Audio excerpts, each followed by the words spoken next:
Всем привет! Вы на канале Даблтоп, меня зовут Александр Игнатенко. Сегодня мы обсудим несколько фундаментальных причин, почему биткоин вырастет уже в ближайшее время и значительно. Погнали!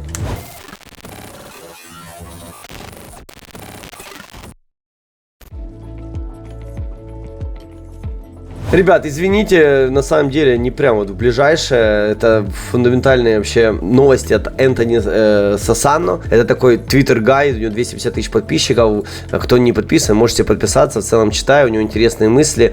И такой новый формат тестирую на ютубе, пишите в комментах, заходит он вам или нет. Его мысли, плюс-минус мои комментарии, дополнение к тому, что есть. Он разделил на самом деле буллиш тезисы по биткоину и по крипте, наверное, в целом на две части. Внешние драйверы, это то есть, которые не из крипты, скажем так, приходят, не внутри биткоина происходит. К ним, безусловно, относится потенциальное одобрение ETF, спотового ETF в 2024 году в Q1, Q2. Он пишет, на самом деле, я еще надеюсь, что есть какая-то вероятность, что мы все-таки в Q4 вступим, прямо в 2023 году все опрумнится. Ну, наверное, ближе где-то к декабрю, ноябрю. Не знаю, не верю, что в октябре мы услышим такую новость. Тут на самом деле надо обсуждать, что не факт, что после того, как это появляется, все люди начинают быстро нагребать, но есть понимание того, что по идее это надо фронтранить. Вот вообще лично я постоянно настаиваю на том, что постоянно надо уже фронтранить то, что скоро будут заходить большие деньги в крипту, и наша задача зайти раньше них и потом в них разгрузиться. Редко бывает возможность такая на рынке, когда нам говорят, скоро в крипту зайдут большие деньги. Как правило, деньги большие заходят, а потом нам задним числом говорит, а мы зашли. Вот совсем недавно, кстати, 1inch зашел на 10 миллионов долларов, купил эфира в клик.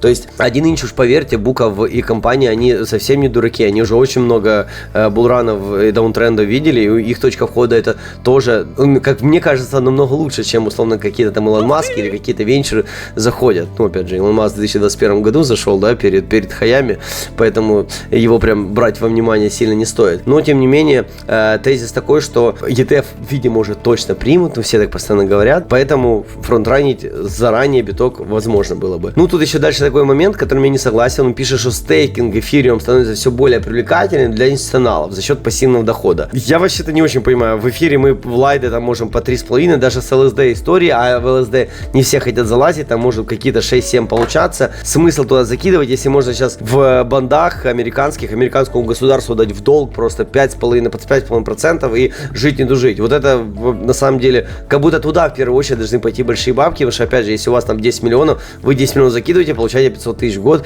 вот уже неплохо. И это американское правительство, это не какой-то там эфир, который может упасть в цене в 2 раза сложиться. Давайте будем объективны, мы все равно многие считают, подписчики, ну я в том числе, что он может там уйти, ну там даже на 1000, наверное, может уйти, если будет какой-то черный лебедь, если мы вдруг поймем, что разочарованы в технологии эфириума. Поэтому я тут не совсем согласен, что это прям такой внешний драйвер роста. Это было бы классно, когда у нас ставка была бы нулевая, и ты никуда не мог деньги свои инвестировать под большие проценты. А сейчас американцам навязывают то, что 5% это типа ок. Ну, тут дальше возможный позитивный исход регуляцию.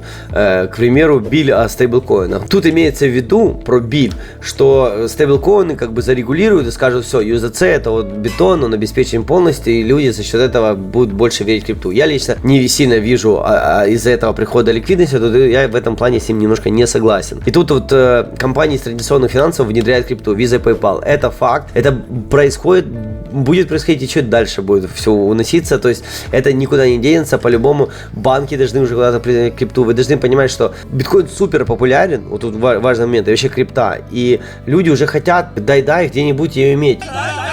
И вот когда я говорю человеку, он говорит, блин, а как ее купить? Я говорю, надо туда-то заводить деньги. Говорит, мне это что-то не нравится. Мне бы, чтобы приложение в клик. Поэтому Robinhood, Coinbase как бы дает такую возможность, но хотелось бы, чтобы это еще как бы внутри там визы как-то все происходило, не знаю, на банковских счетах, может быть, не самых популярных банков, но хотелось бы такие опции иметь. И по идее это постепенно происходит, внедрение, то есть уже, говорю, PayPal подключился, значит, и Skrill был, ну тут такая история. Ну, он как бы на это опять же делает ставку, я не сказать, что прям в восторге. И дальше он выборы США 2024 года называет. Тут такая история, что если победят республиканцы, то, наверное, будет прям буст крипты. Неважно, кто из них, потому что у них просто риторика такая, что крипту надо опрувнуть. Что касается демократов, то, ребят, по демократам не очень пока понятно. Ну, текущее, видно, что их движения очень медленные, нам хотелось бы намного быстрее. Но в любом случае уже и демократы, и республиканцы понимают, что если кто-то скажет, мы против крипты, то, по сути дела, они теряют аудиторию, ну, то есть свой электорат. Ни для кого не секрет, что они проводят там соцопросы. Хотите ли вы легализовать крипту? Ну, а в Америке так-то наркотики легкие легализуют. Странно, что крипту запрещают. Да, ты можешь сделать себе этим плохо, да, как и наркотикам, и алкоголем, и чем угодно, но как бы ты должен культуру воспитать, ну, условно говоря, у тебя должна быть финансовая грамотность, чтобы ты не ректовался на крипте. Ну, либо понимал, что если ты покупаешь шиба, то это может обнулиться. Поэтому такая история. В общем, мне в любом случае кажется, что со стороны правительства США это уже идет такие большие сдвиги. Дальше он пишет про внутренние драйверы роста крипты. Ну, это, конечно, халвинг, ребят. Тут халвинг, если кто не знает, вы можете себе открыть. Халвинг у нас будет через 208... это биткоин, конечно, прошу прощения. 229 дней до халвинга биткоина. И у нас после этого будет эмиссия 1%, ну, вернее, даже 0,9% эмиссия биткоина в год. На самом деле, ну, что говорю, 1 плюс 1% в год, это, ну, копеечное размытие, это ничто по сравнению с той инфляцией, которая происходит, когда печатают деньги, мы это все видим. Недавно вот видел он у товарища в инсте сторис, где он говорит, смотрите, 1800 года доллар превратился в 0,04, а акции там это $1.04, а акции определились там в 2 миллиона. И то же самое, по сути дела, сейчас происходит с битком. Вот любые активы, которые имеют долгосрочный потенциал, они безумные. Вообще, в целом, могу сказать, что я являюсь сейчас шиллером про биткоина в текущий момент. Да, не значит, что сейчас я более того, ребят, тут очень важная поправка, дисклеймер такой, может пойти падение. Более того, мы сегодня с командой обсуждали, что вполне вероятно у нас будет еще какой-то дальше откат, где-то нас еще будет сбривать. То есть не пойдет биткоин, сейчас возьмет и резко начнет рост. Вернее, он может начать, но когда не знаем. И вот пока, условно говоря, на ближайшие 2-3, да даже месяц-другой, видно, что биткоин может там пойти вообще вниз на уровень 22-23. А потом просто резко какой-то палкой полетит и начнется хорошие новости, одна, вторая, третья, и потом кто-то скажет, а я купил биткоин на 6 миллиардов. Ну ладно, на 100 миллионов. И все таки, а что это я не купил? Уже ж пора, он уже давно рос. То есть уже для любых компаний, для любых людей, групп, понятно, что скоро биткоин будет расти, но просто все еще немножко оттягивают вот этот момент, когда уже пора закупаться, а все еще такие, да, может, не пора. Поэтому, если вы смотрите это видео и у вас нету крипты, подумайте еще раз хорошенько. Стоит ли оно того, чтобы смотреть это видео? К вам говорят, что покупай биткоин, потом он вдруг вырастет, а у вас его нету. Что же вы с собой будете делать? Думать о том, что почему я не послушал Гната. Поэтому, ребят, вот, кстати, ссылочка внизу на Binance, регайтесь. Если что там вы торгуете, покупайте. Ну и вообще по поводу халвинга. Надо сказать, что халвинг у нас исторически всегда очень хорошо влияет на биткоин, да. Тут вот он на самом деле был в 20-м, и вот смотрите, он был примерно вот здесь вот, посмотрите, просто вот халвинг и улетаем. Здесь чуть тяжелее с этим, ребят, потому что халвинга здесь не видно, надо было другой график отрывать, но тоже халвинг, и тут было на $800, мне кажется, или 600, и улетаем просто. Эта история как бы никуда не девается. Она была в 16 году, халвинг в 20-м, и на следующий год у нас был такой полноценный, настоящий, прям мощнейший булран.